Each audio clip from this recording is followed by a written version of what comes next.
Salut à tous, bienvenue dans ce nouveau numéro de l'avant-match, l'avant-avant-dernier. Et on se retrouve aujourd'hui, vous l'avez vu derrière moi et vous le savez bien sûr, au Comet Arena pour cette journée face à Nantes. Ça sera mercredi soir, je suis avec Antoine. Antoine, t'es un peu le spécialiste du Comet en fait maintenant. J'avoue que je me... Toi, tu prends que les meilleurs... Je m'y plais dans cette salle. Il prend que les meilleures émissions pour parler donc de l'avant-match de cette rencontre. Autour de la rencontre, vous le savez encore, une soirée exceptionnelle avec le showcase de Gazo. Ça sera dès le coup de sifflet final de cette rencontre face à Nantes. Place à partir de 15 € sur septors.fr, on y reviendra. On va d'abord bien sûr parler de la situation comptable, un peu des Septors, Antoine, avec une nouvelle défaite face à Limoges. Dijon a gagné, Créteil a perdu, presque statu quo, mais pas vraiment en même temps. Ouais, les taux se resserrent, on va dire, en queue de championnat. Donc il va falloir, à un moment ou à un autre, il va falloir qu'on essaie de se rassurer en allant prendre des points sur les matchs qui arrivent. Donc effectivement, la défaite à Limoges, je pense qu'elle nous laisse un goût amer au vu de la prestation présentée par nos Septors. Mais ouais, il va falloir prendre des points rapidement parce que derrière, il y a un Dijon-Créteil qui arrive. Donc les équipes qui sont derrière nous, ils vont vouloir prendre des points parce que tout va jouer sur la fin. Totalement, les Septors qui menaient face à Limoges pendant un long moment, mais on a l'impression que c'est le résumé un petit peu de cette saison, 20-17, on a un petit trou et ça va trop vite. C'est aussi ce qui nous sépare des équipes comme Limoges. Ouais, tout à fait, c'est un peu... vraiment, on a un sentiment un peu d'incapacité à jouer 60 minutes vraiment à notre niveau, quoi. On tient jusqu'à la 53e, on est encore à 3 buts d'écart, c'est encore jouable. Et à la fin, on coule totalement. Et c'est peut-être effectivement la différence avec les équipes de milieu de tableau, voire du haut de tableau.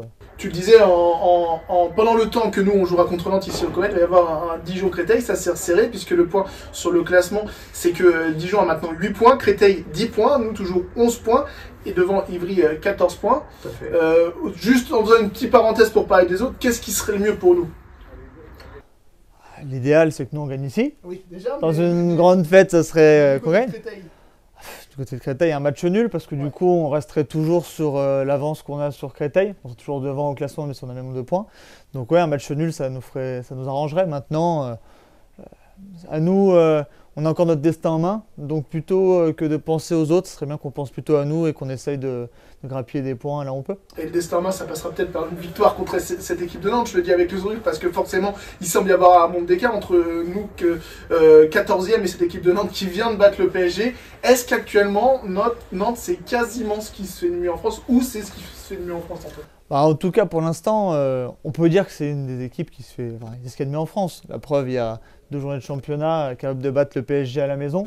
Même si on sait que le PSG, ça joue la Ligue des Champions, ça joue un calendrier qui est assez compliqué. Malgré tout, il faut le faire. Battre Paris, c'est pas toutes les équipes qui l'ont fait. La preuve, c'est la seule équipe du championnat à l'avoir fait. Donc, franchement, on va s'attendre à un gros match face à Nantes. On voit nos ailiers qui sont plutôt efficaces. Encore aujourd'hui, la semaine dernière, avec ses 8 buts à Limoges, c'est plutôt intéressant. Non, il va falloir que vraiment toute notre base arrière se donne pour l'équipe. Vraiment, là, on le voit, la semaine dernière, on avait encore des difficultés sur notre côté droit à scorer. Là, on a retrouvé toute notre force vive, on va dire. On n'a plus trop de blessés sur notre équipe. Donc, il va falloir qu'on en profite pour, sur cette base arrière, vraiment essayer de créer du jeu, défendre, pousser les ballons. Et puis, peut-être qu'on espérera que notre public nous poussera à faire un beau match. Et vous êtes déjà nombreux à avoir pris vos places, il reste 2 jours. Et ce joueur, je ne sais pas s'il jouera, mais en tout cas, il a son maillot. Déjà, son super maillot, Gazo numéro 1, parce que c'est le number 1 tout simplement. Il n'y a pas de secret. Victoire de la musique 2024. Artiste masculin de l'année, c'est quelque chose d'assez fou. Même nous, on ne pensait pas avoir un tel artiste. On ne pensait pas non plus avoir Gims ou Dadju, mais là, ça va valoir le coup. Vraiment, pour... Nous, on le connaît. Les adultes... de plus de 30 ans le connaissent moins forcément, mais ça va valoir le coup normalement. On va passer un bon moment, je pense. Je pense qu'effectivement, déjà recevoir Nantes ici, c'est déjà une belle affiche.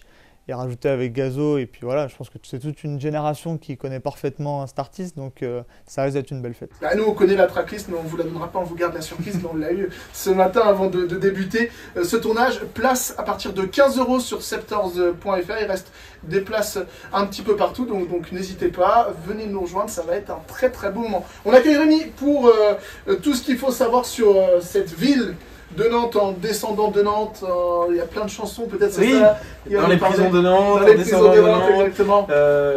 Non, on va arrêter là, mais... Ça suffira, allez. Voilà. Nantes, aussi appelée la Venise de l'Ouest. Alors oui, il y a beaucoup de Venise de l'Est, de l'Ouest, de France, etc.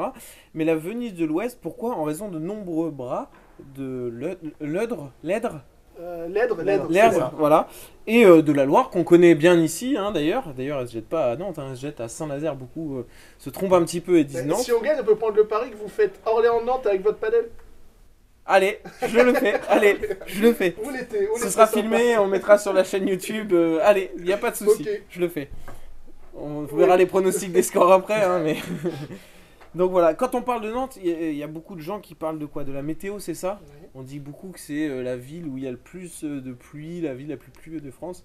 En fait, c'est faux, puisque en 2023, c'était Grenoble, la ville la plus pluvieuse de France. En 2022, Bayonne, etc. Et depuis 10 ans, ce n'est pas Nantes qui est la ville la plus pluvieuse. Mais la question, c'est est-ce que Nantes, c'est en Bretagne ou pas? Alors moi je répondrai pas parce que je veux pas avoir de soucis avec le château des Ducs de Bretagne, il est à Nantes quand même. Mais oui, c'est vrai, j'ai vu quelques histoires qui fait que vraiment voilà, il y a quand même un petit rapprochement avec la Bretagne.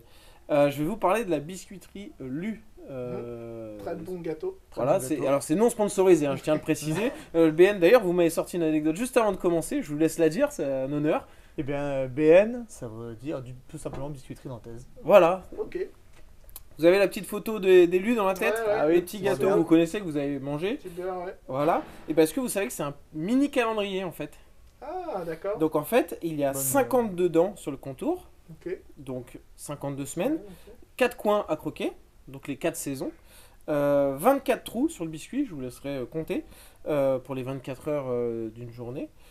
Et 7 cm de gourmandise. Donc 7 cm, voilà, 7 jours dans la semaine. Fallait y penser. Okay. Fallait y penser. C'est du marketing, ouais. C'est un peu du marketing, ouais. Mais je pense que quand ça a été créé, si les gâteaux sont d'époque, etc., c'était peut-être... voilà. Ou un pur produit du hasard, qui sait. On termine par les pronos.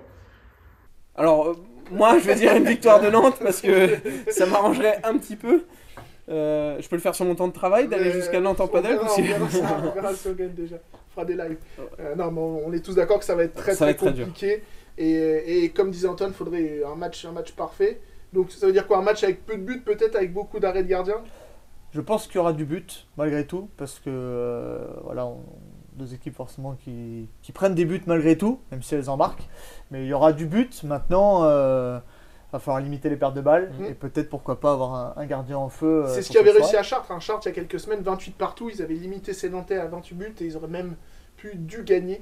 Et je pense que ça peut être une on le voit dans les highlights, Théo Avlanche-de-Mouche, l'ancien Septors, il met des sacrés buts en contre-attaque. Donc oui, ça peut nous coûter très cher. Bon, en tout cas, on vous rappelle, billetterie sur septors.fr à partir de 15 €. Vous voyez derrière nous, les bénévoles, ils sont encore en train d'installer un petit peu le terrain. Ça commence à se préparer ici pour arriver sur la planète Septors. On se donne rendez-vous donc mercredi soir, 20 h, ici au Comet Arena. A très vite, salut!